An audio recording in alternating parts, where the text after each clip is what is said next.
I can hear you. Yes.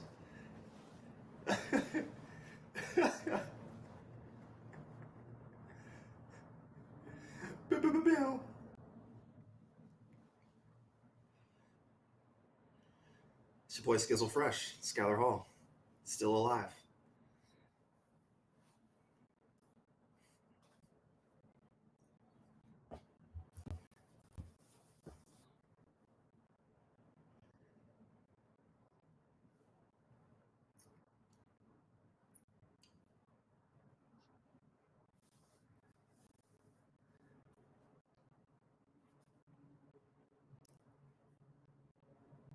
Super wishful thinking, but I like it.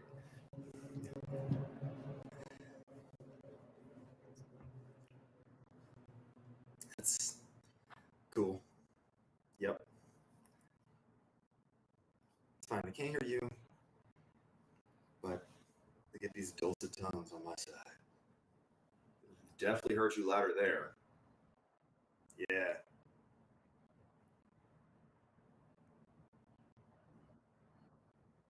Correct.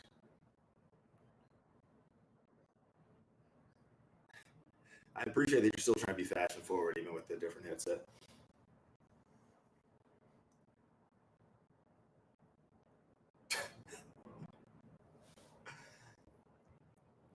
I can, yeah.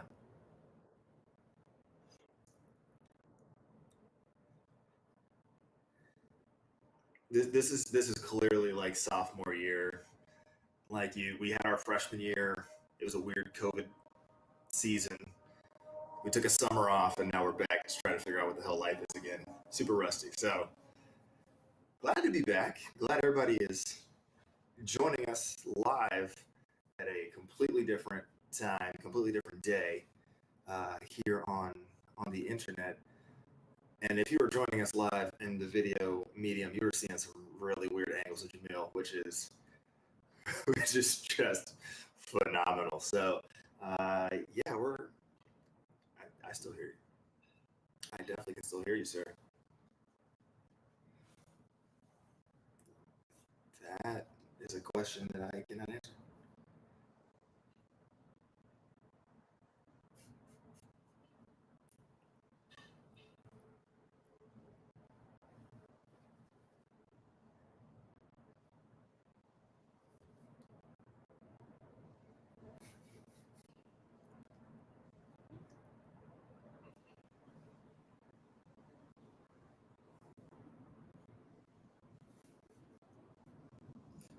I really do feel like we're just back in December all over again. That's cool. That's why we're dusting it off now. So by the time we get to championship season, like we're gonna be crushing it.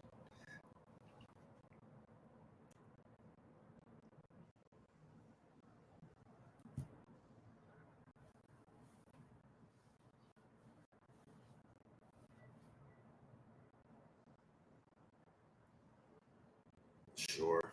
This is Matt's fault for sure. Just so we're all clear. I don't know how, but I have just a very strong suspicion that Matthew's responsible for this. So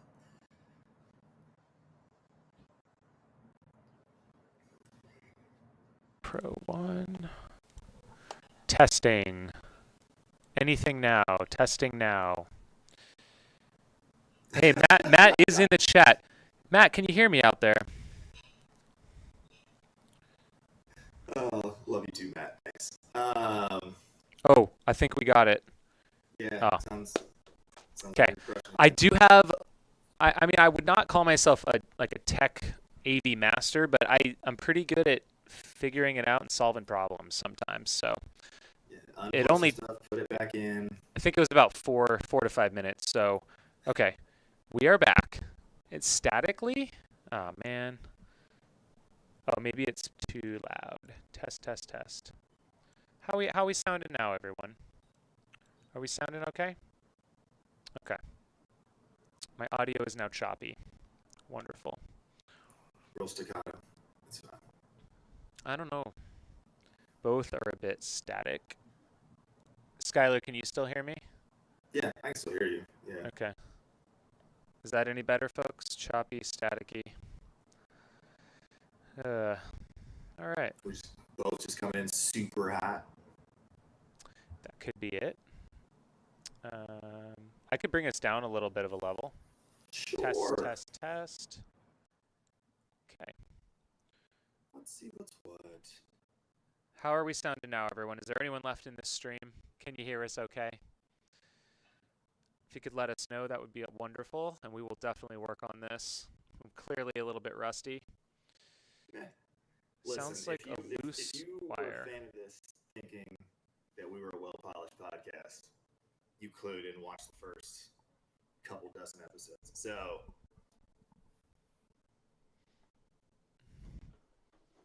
no, he's gone again. So we sent him on another Easter egg adventure.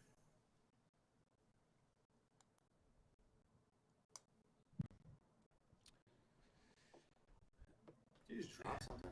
What is happening? Static, but can hear you fine. Can you still hear me okay, Skylar? Yeah, I got you. Okay. Well, is it bearable, everyone out there? I don't know what's going on. I apologize, but maybe we'll just roll with it, and we'll see if this turns out to be terrible. We'll re-edit on our recording. So let's get it going. Welcome to the Mountain Outpost pod. We're back. I'm your host, Jam. I'm not Skizzlefresh. I'm Skizzlefresh. That's this guy. It's bearable. Okay. Cool. Well, which is pretty much the managing expectations that we've always tried to have. It's like, listen, let's just be functional. Let's be bearable. Just clear the bar. Yeah, let's go for it. We're just gonna hang out. You're kind of tuning in. If you can't handle it, we'll catch you next time. So yeah, we haven't done one of these in a while. I feel like we've both just been incredibly busy, and that's been the main reason why we haven't done these regularly. But it's fall season, ready to kick it back into gear. How you doing, sir? Dude, grinding. Already tired again, but things are rolling along, man. Yeah, very very long summer.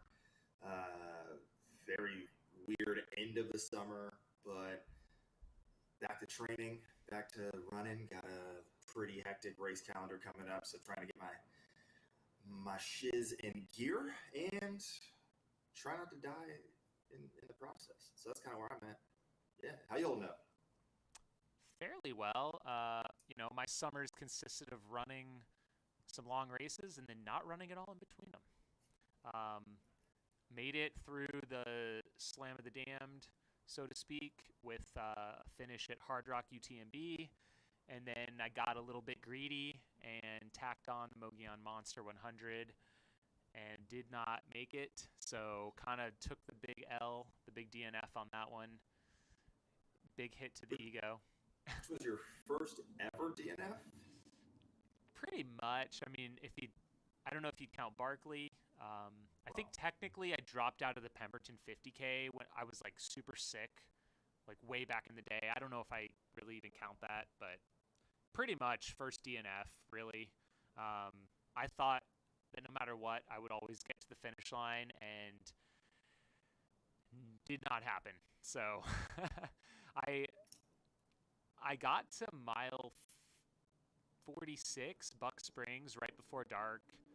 Honestly, in a really great headspace. I was jogging into the aid and got refueled, sat down for probably a half hour, headed out into the night, and started cruising, running 9-minute miles for the next 2 or 3 miles. And then all of a sudden, dipped in this canyon, and I couldn't run anymore. My IT band flared up. It's like couldn't bend my knee or lift my leg, essentially. So hobbled for about 14 miles in excruciating pain. It took me many, many hours to, I was probably going like a mile an hour. I don't even know. Very, very slow. And I was just like, this just isn't worth it. There wasn't enough of a reason to grind for another 24 hours basically, or whatever, or maybe it was like 18 hours, whatever it was. So just bagged it, and it kind of cleared up within a week. I haven't really run since, but running up and down the stairs at the office, It's okay. Figured I should give my body a little bit of rest and reprieve. So that's my story. Yeah.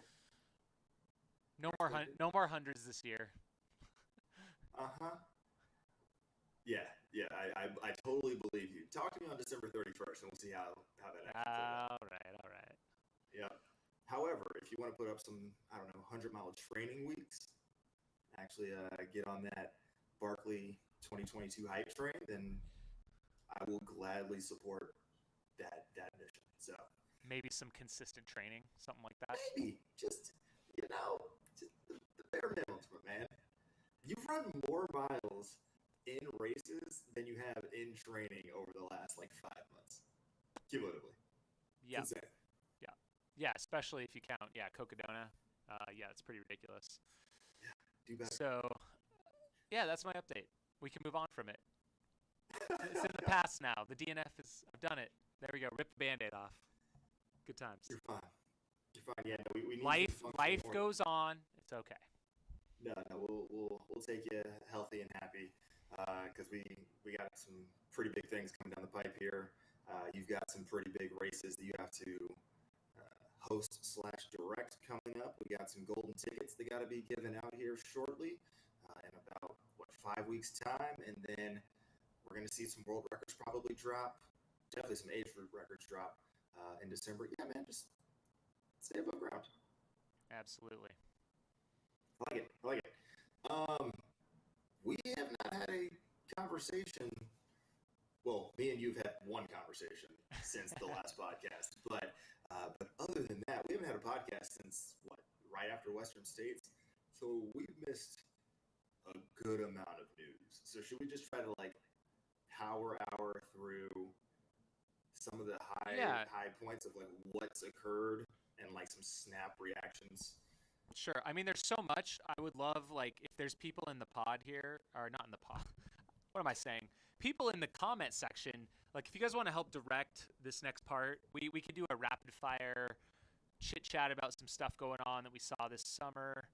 Kind of a little bit of a summer recap would be great. And then we can, talk a little bit about the track season maybe too. But Sure. Yeah. Oh, what are you drinking, sir? You told me I had to get a drink, so I did. I did. Well, what did you grab? I just grabbed we've done this many times, but the Papago Desert Sage Orange IPA. This is the Hoppy Javelina reincarnated. It's our local brewery, Huss Brewing, and they provide these for our beer gardens a lot of times. So, I got this orange IPA. Respect it. How about you? I am sitting on a Kirkland signature mango hard seltzer. Oh, yeah. Listen, don't sleep on the Kirkland brand seltzers. All right, everybody's on, Trulies or White Claws or was it Topo Chico or whatever. Listen, cheap as hell.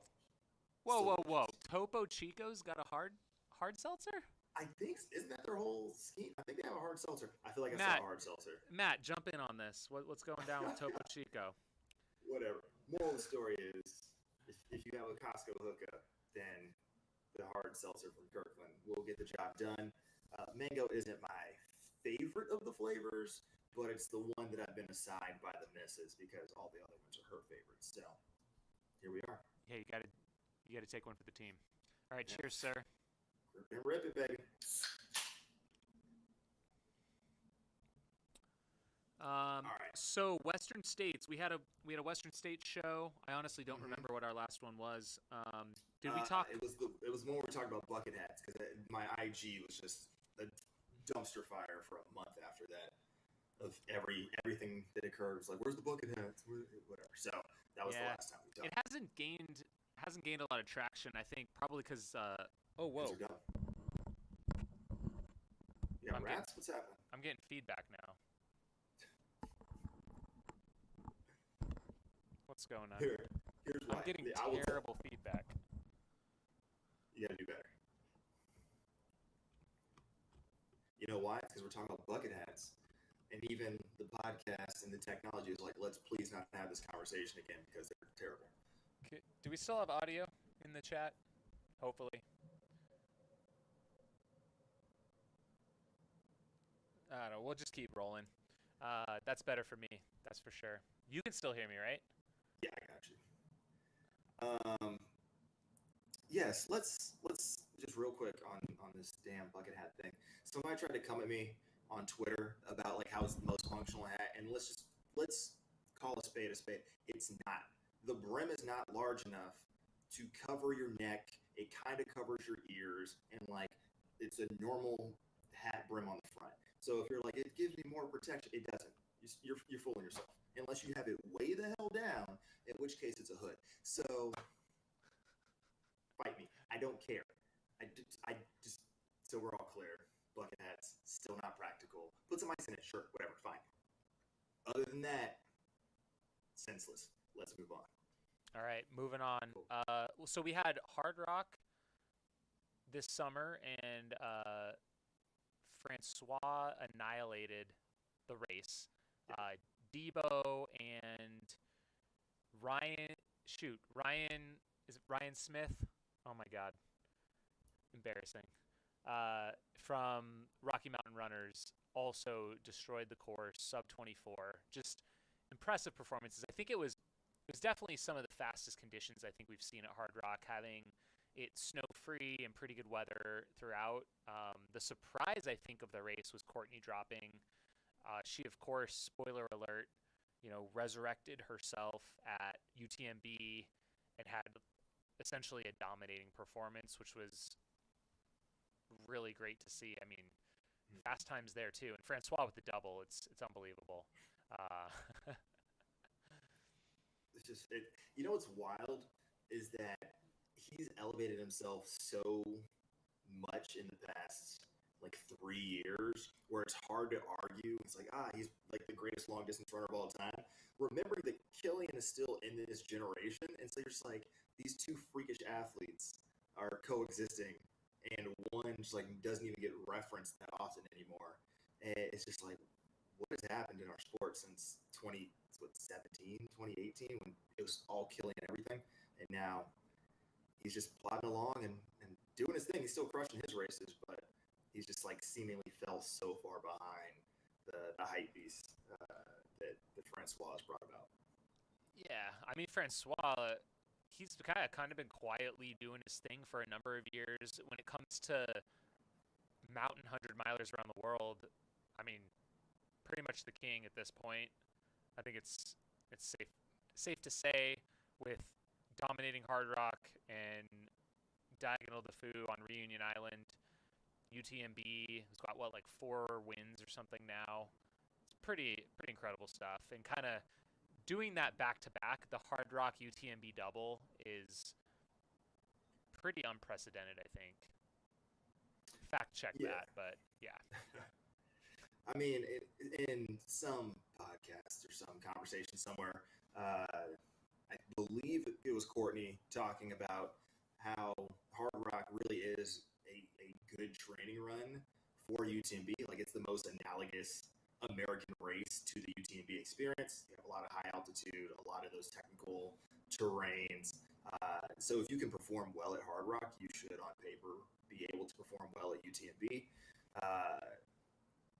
Obviously, historically, the American men have not been able to pull that off.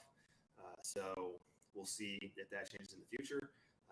Courtney obviously has been crushing it the last 2 years, massively overperformed this year compared to previous performance. But now we're excited for Debo, right? Like Debo's had this very arduous, past couple of years with injuries. Obviously, he's got his podcast and his app in the business with Pillars like taking off. And so to see him hopefully, toe the line next year, does he all of a sudden become this dark horse, American favorite to finally crack the code and make it happen?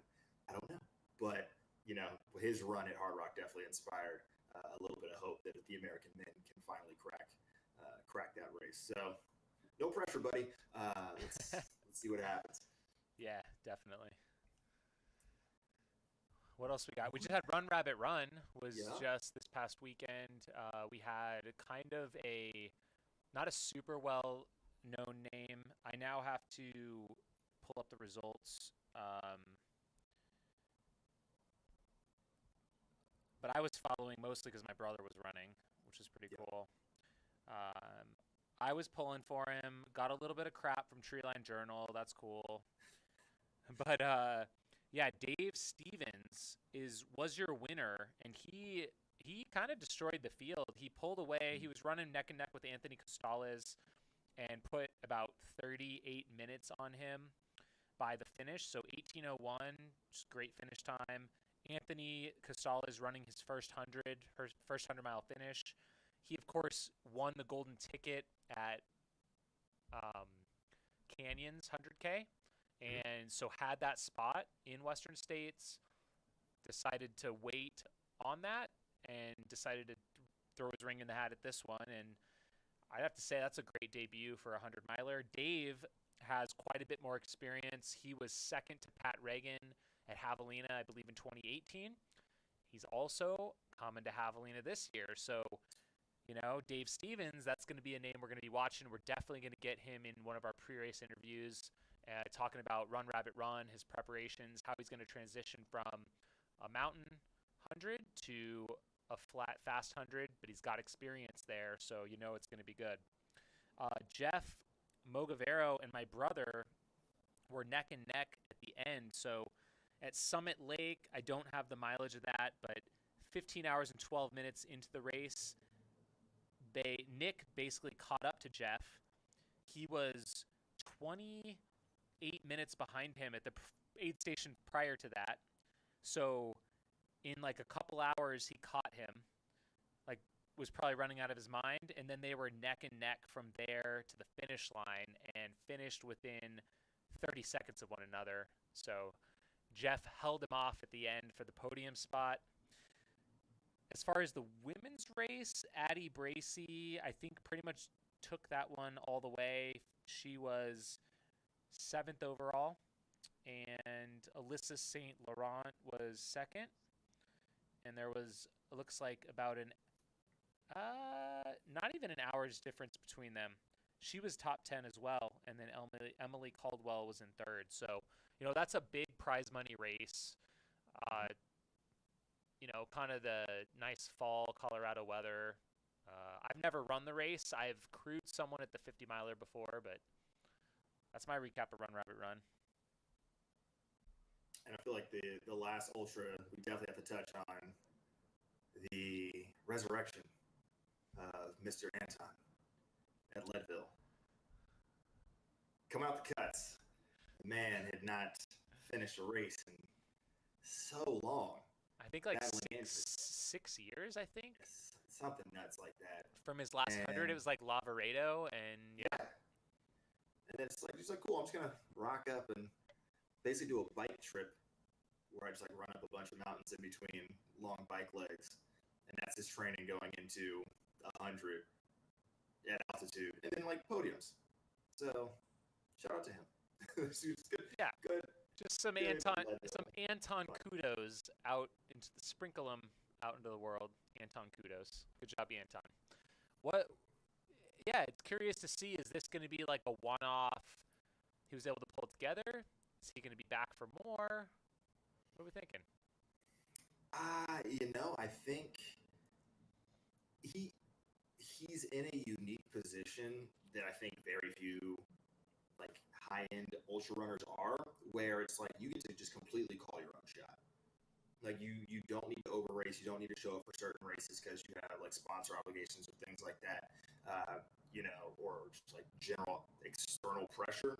He's Anton. Like he kind of built a generation on his back of ultra runners, and so I think he can just do whatever he wants. If he feels intrinsically motivated to go do something, go run a particular race, then like he can do it.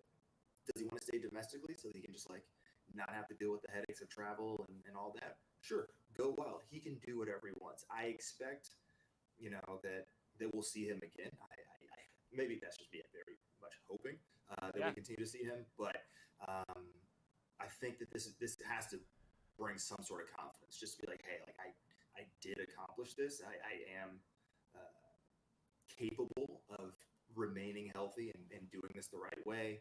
I think he's a lot wiser about his training, and so he kind of can strike that balance a bit more. And whether he does races because he has the sole goal of trying to win the thing, or if he just wants the experience to be around the community, to be amongst his people. That remains to be seen, but I hope that we'll see him again at some races around at least the United States, if not whatever the hell qualifications for UTMB at all look like in the future.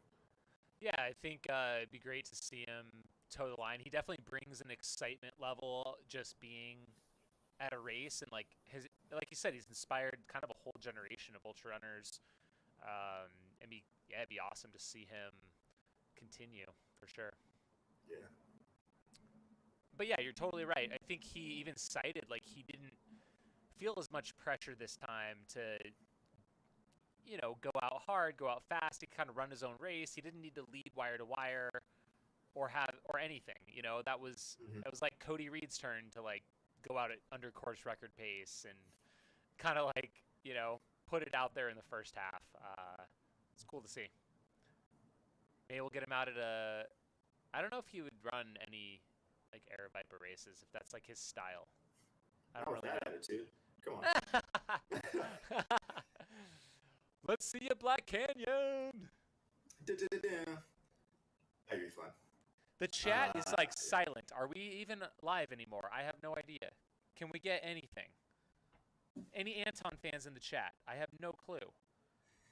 There's so many on Instagram, so there has to be at least one in the chat. Many meme accounts. We're going wild. Oh, for Anton? Oh yeah. We got some good ones.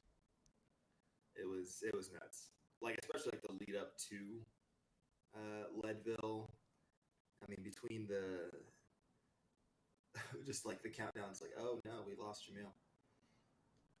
I'm still here. Oh, okay, I'm back. Okay, great. I had one screen, I had no screens. Now we're back. Yeah. What is your favorite ultra running meme account? I mean, I feel like your boy Scott Jurek is putting out the most content right now. It's got some diversity. It also referenced Patty in one, so like I have to inherently give them extra love because my SFRC teammates getting dragged is always a good day for me in our group text. So yeah, that's probably where I'm at. And admittedly, I'm trying to stay off of Instagram, or at least like be on it less. There was literally like a Wall Street Journal article that came out, I think sometime this week or last week, around how like even internal documents in the company at Facebook have identified that Instagram is causing all of these body image issues for teenage girls. I'm like, yeah, I get that. We hear the same thing from adults. So I'm trying to step back from that. Part of it's just I'm busy as hell, but the other side of it's just I don't need to be doom scrolling all day, wasting time or mental energy on that. Yeah, I mean that's super fair for sure. I haven't not been checking the meme accounts, but I would say I'm definitely a fan of your boy Scott Jurek over like ultra running memes at this point. Sorry to say it, but I think they're definitely a bit more witty and in tune with what's going down in 2021 ultra running. I'll just say it here first. Well, I look forward to what I'm sure will be a great bracketology that comes up when the Mountain Outhouse News eventually returns, where we just like power rank all the meme accounts until we get to the best one of 2021. Yeah. Just saying. Well, are there any others besides those two is the question. I think those are the two main ones, but I mean, if you guys have any other ones. Oh, I'm sure there's others. There's got to be like running companies and like teams that are doing their own things, but they might be a little bit more niche. But also there might be some international stuff that we're just not plugged into because we don't speak other languages, I guess. So yes, we will take all recommendations. Don't we have an entire section of the Run Steep Discord that's dedicated to memes and like comedy? Like that's definitely a place where folks should. Dude, the Discord. Besides, and I'm gonna shout him out, Charlie Seymour. The Discord is dead right now. But I've actually been more active on Discord lately in other groups. So I think we need to revamp the Discord, but reorganize it. I think I'm gonna relaunch the Discord. I'm gonna shut it down and reorganize it. I think it's gonna be good. It's gonna be great. I learned a bunch of stuff about how Discord works in the past couple of weeks, so now Yeah. I'm better at engaging in it. But yes, Are you on other Discord groups? I am. I'm actually like in a coaching, what do you call that, consortium, and so with actually it's the Steve Magnus and John Marcus, the guys who do the Magnus and Marcus podcast, and do High Performance West and put out a bunch of content. They have a whole like coaching class, and there's a Discord attached to it. So in addition to just like a bunch of stuff on workouts and physiology and psychology of running and all that I've been learning, there's also just coaches. You'll have to send me. Send me the invite. I'll talk to you about that. I'm gonna join it up. So you think? But no, it's been good. I'm not gonna get approved, but we'll see. Yeah, we'll see what's up. Discord, yeah. I like it. This is good. See, this is our planning set. It's our brainstorm session. This is great. That's how it happens because we don't talk. So we do as much as we should outside of the podcast. I mean, we should be FaceTiming when we wake up in the morning, probably. Okay. Just kidding. All right. Let's move on from that awkward interaction. Okay. Chris Ansey asks, Jamil, how much damage has COVID done to running? And I guess we could both answer this. Damage? I don't know. I mean, like, it seems like a lot of events are back. I'm sure some have gone away and won't come back, but I don't know. I don't know if it's like had, now looking back, as much of an effect as it seemed at the time like it would be a fear of, like, ending things. If anything, people, I think, seemed hungrier than ever for it, to run, to have that outlet. Me personally, I think my running is not better than before. I don't know. I'm still trying to figure that out personally, but yeah, I don't know. What's your take on it? There's kind of a couple ways this cuts, right? Yeah, there are certain races that, obviously got canceled. Some of the smaller ones might not be back. So from that perspective, bummer, yes. I can say from like the Bay Area perspective, there were so many more people out and about, walking, jogging. We now have a lot more slow streets that have been set up where there's just less or no car traffic allowed, and so pedestrians have more right of way. And from that perspective, I think it's actually benefited running. Folks have been like, well, I had nothing else to do. It was a safe endeavor. Now I'm like, this is a lifelong hobby that I picked up in my 20s, 30s, 40s, 50s that I can now kind of carry forward. Whether that leads to racing or not is a completely different ballgame. But hey, if people are out and moving and staying healthy, then net win.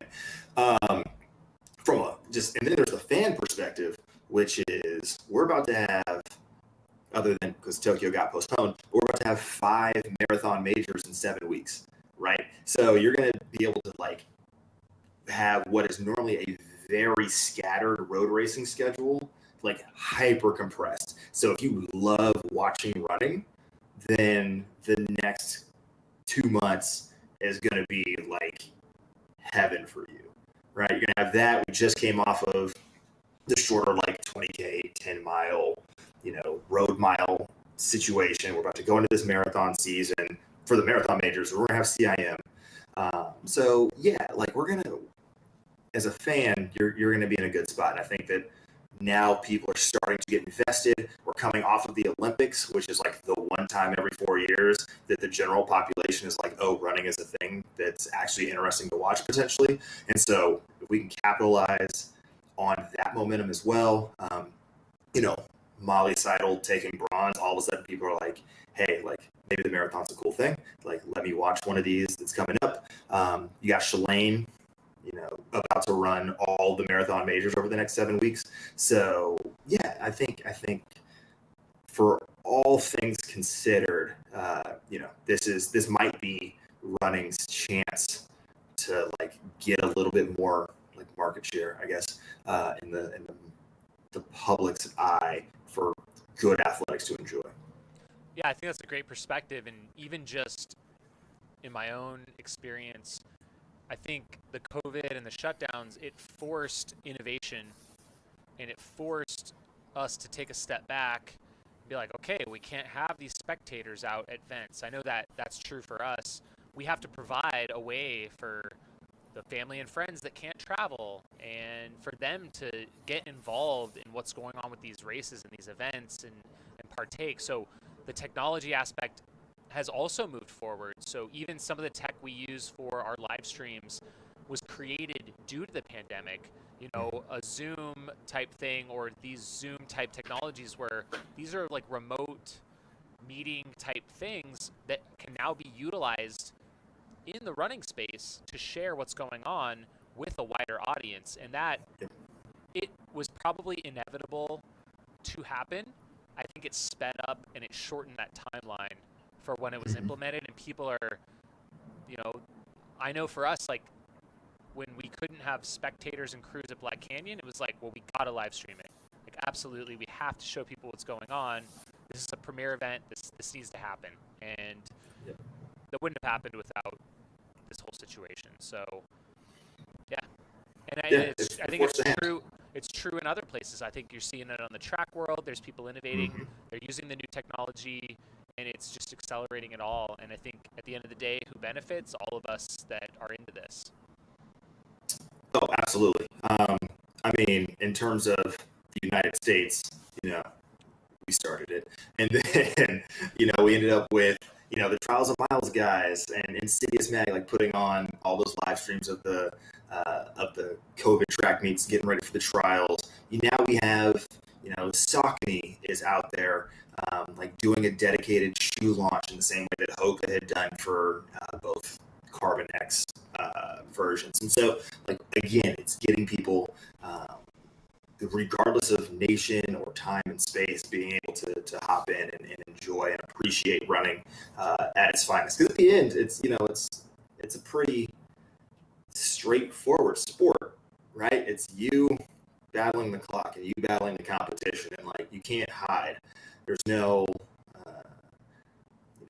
subjective judging in the way that you see in other sports. That's why when people watch the Olympics, there are folks who are just like not into gymnastics or some of the rhythmic or synchronized swimming and things like that because of the judgment subjectivity there. They like the hard and fast, like here's the rules, here's how it went down, here's a clearly defined winner. And so I think we're in a good position where that's now more available for folks. Like you can go on YouTube, and if you're running on your treadmill, as the nights get long and the season gets cold, you have so many races, so many workouts, so many things that you can watch that are just like raw running entertainment to keep you inspired, keep you motivated. So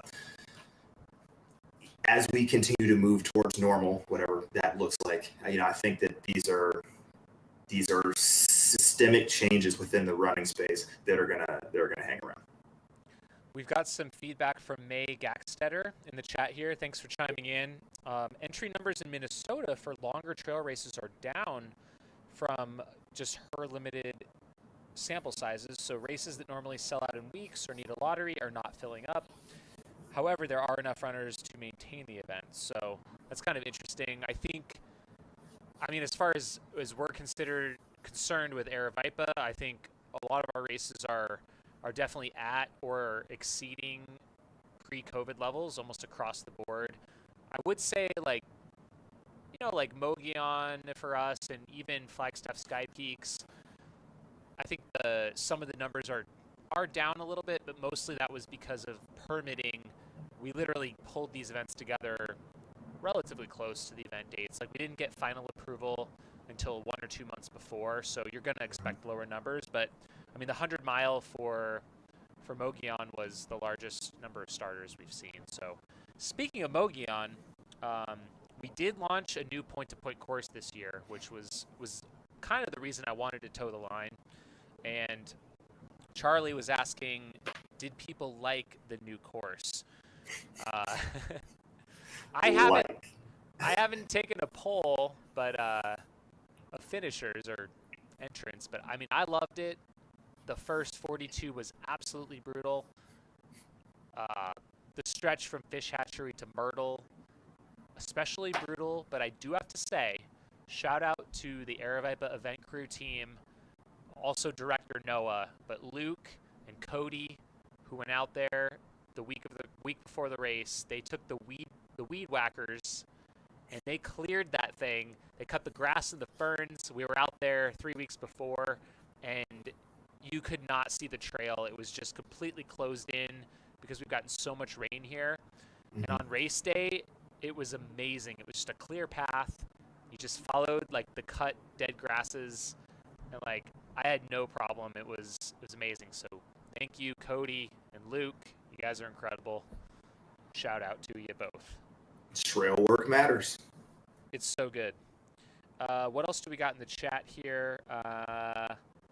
There was one about Brian Aaliyah. That's a common name in the chat here. Javelina Hangover this weekend. Big Aravaipa racing team names in the 50K. We got Scion. We got Charlie Ware. So Charlie, as you know, Charlie Ware from Tucson, he has kind of I feel like a love-hate relationship with Western States. He's had some incredible performances there. He's had some DNFs there. It's like every year it's up or down, but he goes for it. He's earned his golden ticket several times at our events, and he's gearing up. He's running Javelina 100. He's running the Hangover is kind of our Javelina prep race. So it takes place out at the same park. It's a night run. You can run up to 75K. It's this weekend. Sign-ups available on site if you want to come check it out. So yeah, he's probably doing a tune-up, getting out on the course, getting the legs, tested out in the night. So should be a good time.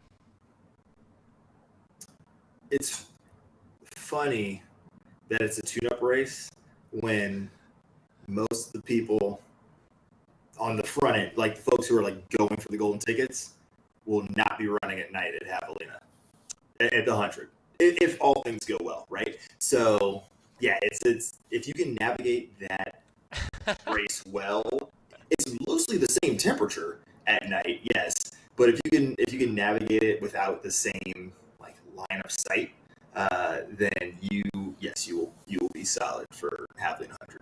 That's a really good point. Those that are doing the 75K do start at 5 p.m. So your first loop will be in the heat, and that might even be more beneficial. I think you're still far enough out where I think doing that would be okay, like a 75K, 40, 45, 46 miles right now. Probably be your last big long run. But the 50K is kind of perfect, I think, for overall. But yeah, the leaders, I mean, they're dipping about an hour into the dark in the evening, something like that, for a 13-hour finish, something like that. So, let's see. James Walsh, been missing these podcasts. Welcome back. And then Charlie is asking, are these going to be on Thursdays now? I think no, but if they might pop up randomly. So. Yeah, yes, we know that consistency is the key. However, life happened. I had to meet with a potential wedding photographer, so that was my Tuesday, and then I had some presentations because we are still busy as public health officials. So had some things pop up last minute. But yeah, no, the goal is to at least try to get back to the weekly schedule. So even if the live recording might float a couple, hours, might be a different day. Still trying to make sure you have something for those weekend long runs, or whatever you need them for, those long commutes to work if you're going back into the office. So we want to take care of you guys. Got to give the people what they want. So that's the plan. That's the hope. We'll bring all the other Mountain Outpost products back in due time. That's the plan. I got like 2 months worth of video footage I got to cut down, and I'll have my vlogs because I told you guys I got a crazy season, and then I'm looking at Jamil for the news. So the news will come. The news will come soon. Okay. We do got one more question here, which I'm just going to answer it real quick. Brian Steinberg Actually, I think it's Ryan Steinberg runs too much is his full handle name, username, which is pretty cool. He asks, "Do you have the new GoPro yet?" Do you? I don't. I was just talking about this weekend about how we need to make this I happen, thought you but had I it. I personally thought do you not. had it in. I got the 9. I don't have that 10 yet. I mean, I have an in. I got somebody I should call, but I have Uh, not. I Make have that not call. secured it. Mine just arrived today. Nice. Very excited. It's still in the package. I haven't had time to set it up, but I am, and I'm repping it. Heading up to Whistler tomorrow. Whistler Alpine Meadows, Gary Robbins, Coast Mountain Trail Runs. They've had one event in 18 months. It was like a few weeks ago. So this is their second race back. Canada's had a long lockdown. Mm-hmm. Heading up there, doing some coverage for Solomon and the Golden Trail Series. So check that out. Um, Very excited to be heading up there. I ran the 100 miler last time it was held in 2019, and beautiful, tough race. This year I'm doing media, video, helping out the team. There's going to be an incredible media team up there. They put on a great show. It's going to be great to see Gary.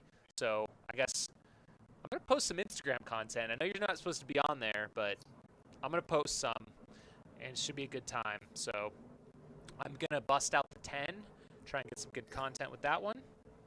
And yeah, that's my weekend. I respect it. Yeah.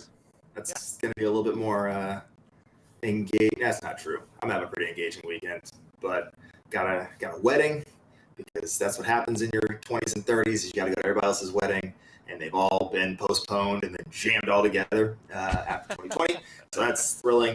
And then making an appearance at the Long Beach Grand Prix, taking it back to Long Beach for one day, because I didn't spend enough time there this summer. So yeah, it'll be fun. Maybe I'll get some GoPro footage of that and then have it promptly confiscated by the IndyCar powers that be. Do we have some run flat, stay low news this week? Of course. So let's take a look back, much like we did for the ultra scene, the run steep news of the summer. Obviously, we had an Olympics. Things were crazy. Sifan Hassan taking 3 medals in the 15, the 5, and the 10K, 2 of which were gold, so that was insane. You got Jakob Ingebrigtsen coming through, just young and just having a good time. It's just like, cool, like I'm gonna win for the next 8 years, like try to beat me in the 15. So that's been enjoyable.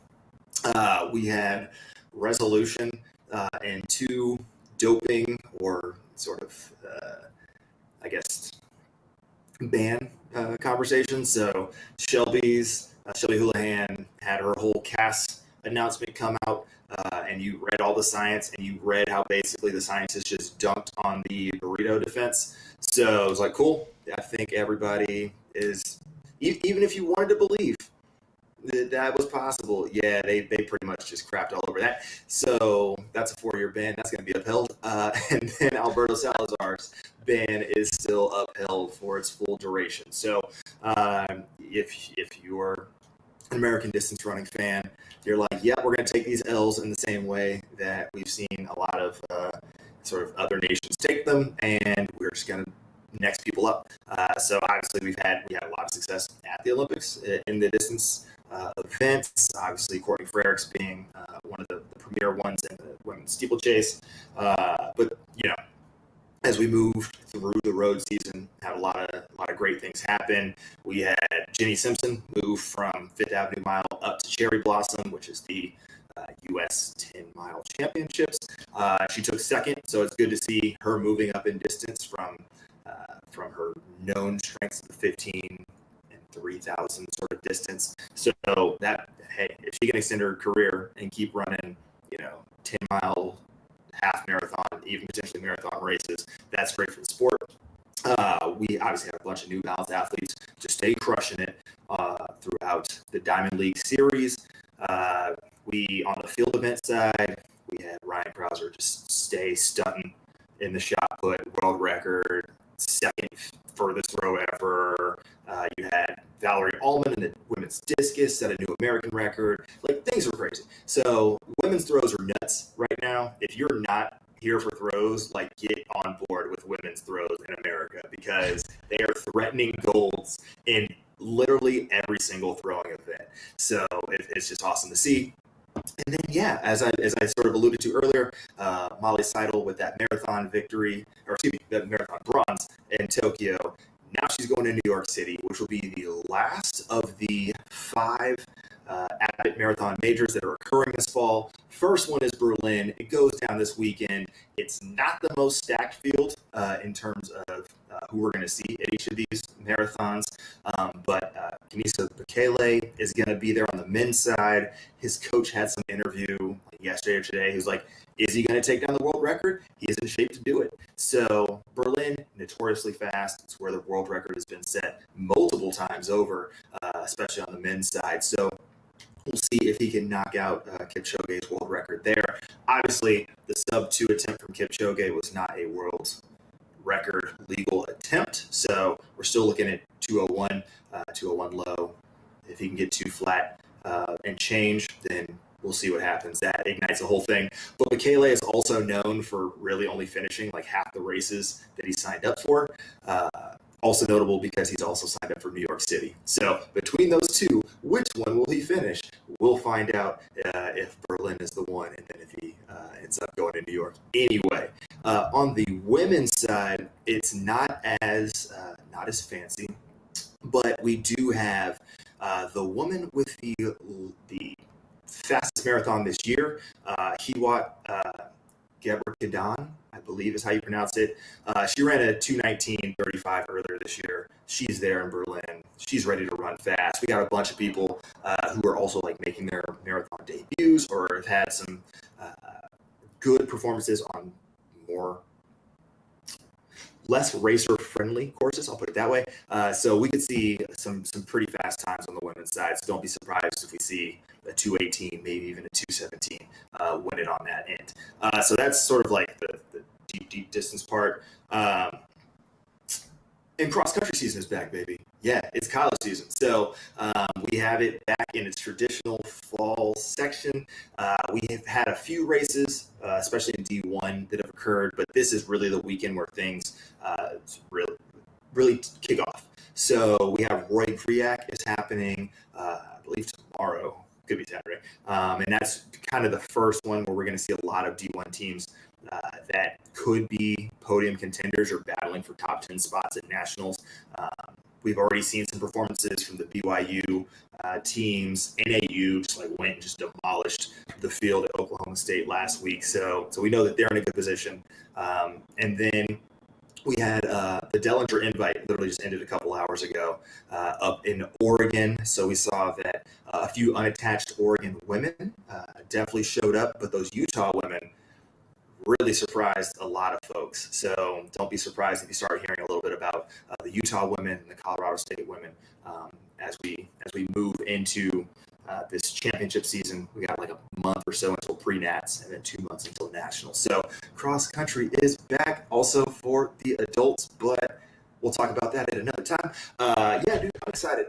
And because I had an assist with my research because I was driving back from practice, because again, since cross country's back, that means I'm also coaching now. My assistant researcher in the other room, who also pays half the rent, she wanted me to bring up Sha'Carri Richardson related things. Mostly one, that she got demolished at the Prefontaine Classic after missing the Olympics because of that crazy weed situation, where she got banned for a month and then came back and then took last at Pre. Also didn't have a series of great races in Europe after that. Obviously wasn't at the Diamond League finals, so whatever. She also got referenced in a Drake song. So if you're a track athlete, I mean, that's pretty much as good as it gets for you, is getting referenced in the Drake song. And then she also got clapped back from Usain Bolt, who praised her last week for being good for the sport and just like entertaining. And then this week was like, but also train more, because we're not going to keep talking about you if you keep putting up these trash performances. So that's kind of, that's kind of where we're at. Oh, man. And then Allison Felix, which is like everybody's favorite mom in the track world, showed up at the Met Gala and had a great outfit. So if you haven't seen Allison Felix's Met Gala outfit, it was highly fashionable, unlike any Kardashian or most anybody else who was there. Like Allison was, she was crushing it. So Nice. things that the other room cares about, want to share with you guys. Dude, we're bringing it all. We got the fashion in here now. We got the like track drama, Twitter drama. It's great. Love it. Dude, it's gonna be interesting, especially because Worlds next year is here in the United States. And so all of this drama, let's keep it soaring, because then we get to be on site for it in Oregon next summer. So we're going. Dude, I mean, let me look at the dates, because I might also, be at my wedding. But if that's not a thing, Fair then we'll enough. talk about We it. can get some media passes, maybe. What's the worst that could happen? Perfect. Cool. What else do we got here? Well, we got a comment in the chat. Any thoughts on Debo being added to the Western States board? Oh yeah, that did happen. Super excited. Yeah. Perfect. Honestly, yeah, that's the only thought. Like, hey, I am all for people who are not just well versed in the sport, but also fans of what's currently going on, and like in tune enough to realize the long arc of all these changes and how it's going to impact the athlete experience and the perception of the sport in the fans' eyes. Like, he has a very holistic perspective, so I'm all on board for it. One thing I was going to bring up, kind of piggybacking off your comments earlier about Burrito Gate, etc. So there was a bit of news that came to light. I don't know that. Actually, I think it was a bit of a press release around Ironman/UTMB banning the use of NSAIDs. I don't know if I'm saying that right, but the non-steroidal anti-inflammatory drugs. Basically, ibuprofen, banning it, and then there was more. There was more to that. Essentially, you had to abstain from any TUE. Like, if you have a TUE for any substance that protects you from like the normal WADA banned substances, you have to abstain from those for 7 days prior to an event. And then there was like another list of things like 24 hours before a race. So essentially, to provide a little more context where this is coming from, it's coming from the courts program. And the recommendations of courts having to do with their involvement with UTMB and the Ultra Trail World Tour, and I guess that they're like adopting this and promoting it more now. There's a lot to unpack here, and I don't know if we have time to get into all of it now, but Jason Koop had a long Twitter thread on it. You could go check that out. You could go read it directly. There's a press release, I believe, out there from Ironman. Yeah. Koop was saying that this is, it's not good for the sport, what they're trying to do. It's confusing, and it seems like there's some contradictory parts of it. I think there's a bit lost in translation. Quartz is a program that was developed in Europe, and I do know they have a pretty spicy Twitter. They like to get on there, and they like to bash, like they were bashing Lance Armstrong this week, and they're kind of making fun of a lot of the other drug testing programs. Like, Lance Armstrong had 250 drug tests and passed them all, but yet he was doping the whole time, and they claim their program would have caught him. There's like a lot to unpack for sure. I don't know how much we want to get into it right now. Well, I find that hard to believe on Lance, or really anything before like the biological passport came into play. I feel like that was kind of where anti-doping really took a turn, where it's like, no, we just have all of these samples of yours, and we know when things are just like out of whack, even for your own personal nuance or specifications or what have you. So try again, Quartz.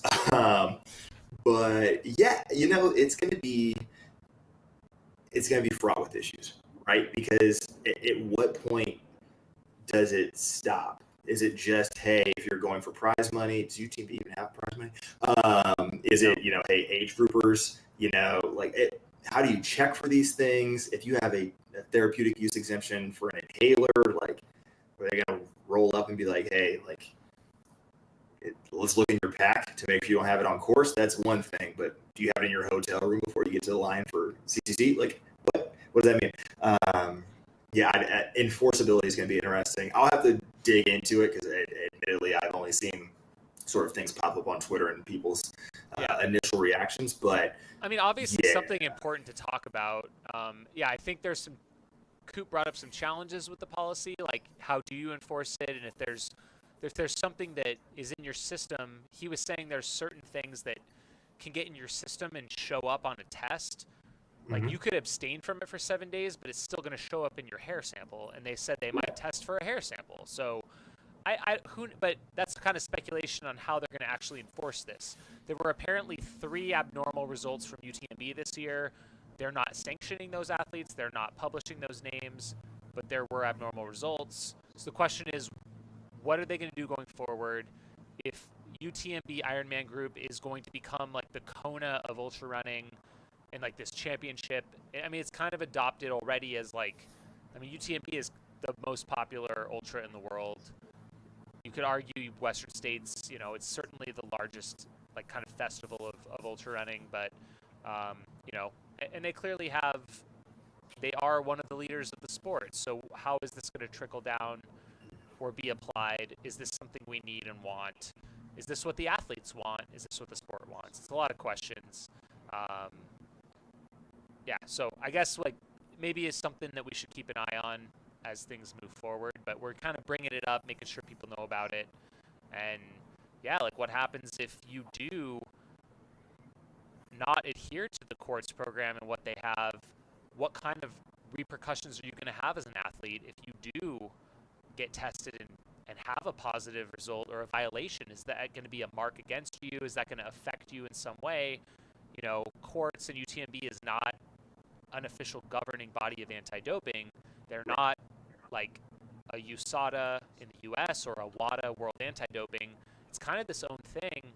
And so, how does that fit into the whole puzzle of anti-doping? They're kind of this other organization, and,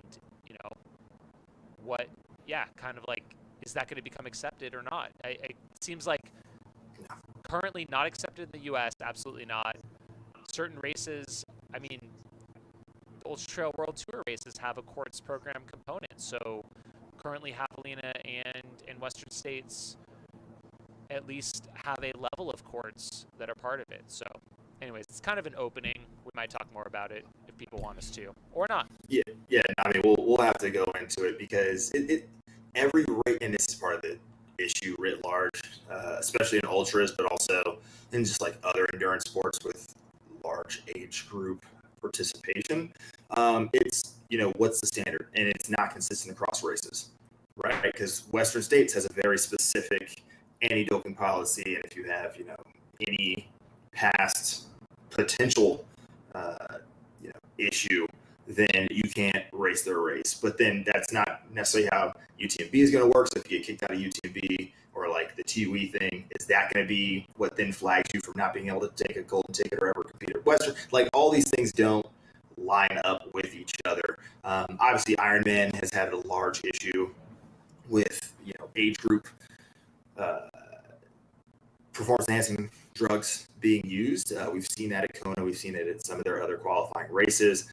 So I understand from the company's perspective why they would be trying to get ahead of that as they take over a new enterprise. But I think whether this is the best way, I have no idea.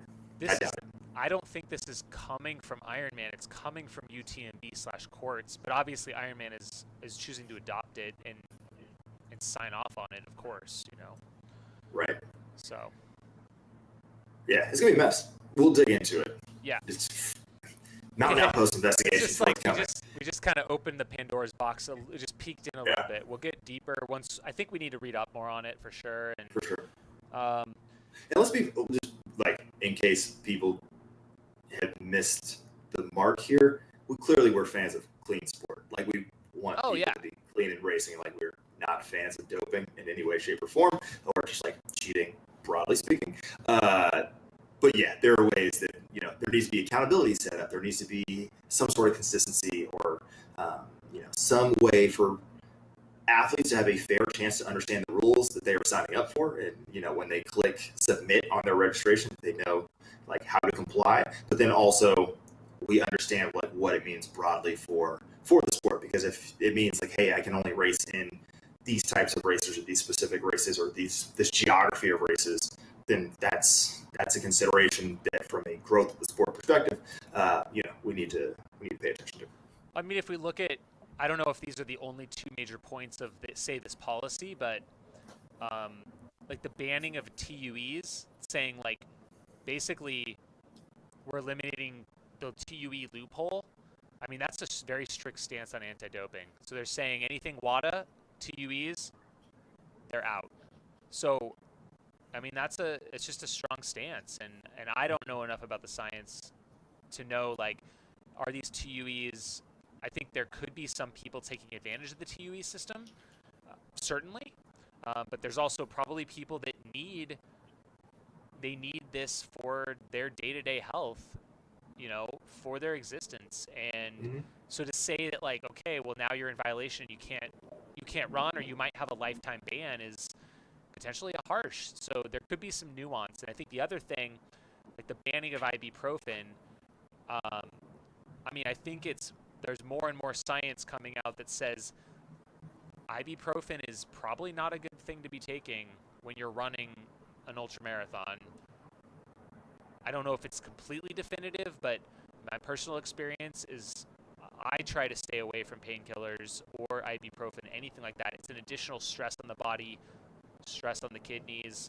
Probably something, if you can abstain from it, you're probably going to be better off. So but like banning it and like having sanctions for taking it, that's a whole nother thing. But that's kind of a whole nother discussion. But that's my hot take on it. Yeah, we'll have to read in on some rationales as to, the whys. Tell us why. Don't just make a blanket, we're not going to allow this sort of thing. Give us some. And that's the tough part. I think it's hard. It's been challenging to get like it's like lost in translation from courts, and the doctors and the people that are part of courts. It doesn't translate well. Kind of I think their PR could be a little bit better on how they deliver their message. But anyways, check out Coop's tweet, read it up, let us know. We'll get back to it. We'll circle back. Cool. Yeah, I think I don't know what else I got. We want to kind of wrap it up for this week. Sure. Given we had no plan coming into this, yeah. No plan. We got about an hour of choppy audio probably for y'all. That's what's up. Hey, listen, we're back. This is what you get. If you want something polished, you got a lot of other options. If you want something just raw and gritty, just like that Philadelphia mascot, that's what we're here for. Couple more questions here. Well, Zach Fairchild says, I can't believe this is happening. I don't know if that's in reference to courts or with us talking about it. I don't know. Clinton Allen, here's one. Now that NCAA athletes are able to take advantage of their name, image, and likeness, are we going to see Aravaipa sponsoring any college athletes? I don't know. Maybe. Are there any college athletes that are out there listening to this show? I don't know. Maybe reach out. We'll see. I'm not touching that. I don't speak for everybody, but I don't. I have no idea. I don't work for the brand. I haven't thought about that. I will. Hey, listen. If you're a college athlete who likes our podcast, you let me know. There we go. And I will stalk Teefers and make sure that you get the appropriate shout outs when you do well. How about that? Love it. That is the level of support that I can guarantee. That is the Run Flat. Like if Aravaipa won't sponsor him, Run Flat will. Yeah, I mean, not monetarily. I'll just hype you up, which might get you, I don't know, some sort of clout. You can Clout. shop this and then put it on your IG and be like, listen, I was name dropped, and then I don't know. Perfect. I don't think I'm that influential, but hey, if that's what you want, it's basically a cameo appearance fee without me having to get paid, I guess. So I just took money out of my own pocket. So that's a bummer. Cool, whatever. What else? What else are we talking about? Great work. Yeah, I think we're gonna wrap it up on that note. Just kidding. Sweet. It's cool. Uh, I'm not trying to pay for a wedding. yeah, all right. We can do a special drop, like a wedding drop. Perfect. Chill. All right. Do we want to before we go? Yeah. One, we're gonna attempt to make this a weekly thing. So get excited. We'll bring it back. We'll do some more previews. Obviously, we got the Berlin Marathon coming up this weekend, but then we've got a whole host of ultras coming up in this season. Obviously, Javelina being the large one domestically here in the United States. But we got four other marathon majors now. So we'll keep you up to date. We'll keep you up to date on cross country so that you can get hype for the championships in a couple months. We got other races coming down the pipeline. Obviously, we have some road stuff. We got some USATF championships that are going to be happening. Like, we're going to be taking care of you guys. So we're going to one-stop shop. A lot of news, a lot of previews, a lot of fun. And then we got our own things going on here. So we'll catch up. It'll be fun. And we're going to be in person with each other in 5 weeks for Javelina. So won't necessarily be a podcast. We might do a special pod. Who knows? I'm not going to promise anything. But yeah, dude, we're coming back, baby. We're getting it going.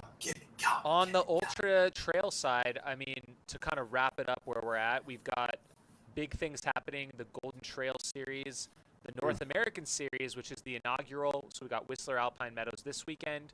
The finale at Broken Arrow is next weekend, and they're going to have some kind of a live stream. So excited to see what that's all about. Yes. And on a larger stage, we didn't even talk about this on this pod yet, but the Western States Golden Tickets, they've announced UTMB was a golden ticket race. So your top two men and women, Francois's got a ticket as far as I know. Courtney's got a ticket. Whoever got second's got tickets. I was running, I don't know. But those people have tickets. La Templier, which I believe is coming up very shortly in France, is also a golden ticket. And the Javelina 100-mile golden ticket race. We've got 100-mile races back in the Golden Ticket Series, which is exciting. It's been back to the Montreal Ultra Cup days, I believe. They used to have 100 as a ticket race. I don't even know which one it was, but I believe they used to have it. So you can now race your way into Western States at the Javelina 100, and we'll be live streaming it for all of you. Very exciting stuff. So we'll be getting commentary on all this stuff going down in the next few weeks. Gonna be lit. All right. Excited. Get excited, baby. Fall's here. And Big's backyard is coming up too. Oh yeah. Golden tickets, golden hours, Golden Trail Series, golden tickets for Biggs. I mean, it's just the gold.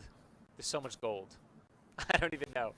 We got to come up with some new marketing ideas in the sport, people. Like, how much gold can we do? I love gold. Great. Yeah, we're gonna have just so many awesome Powers references. Great. Awesome. Looking forward to it.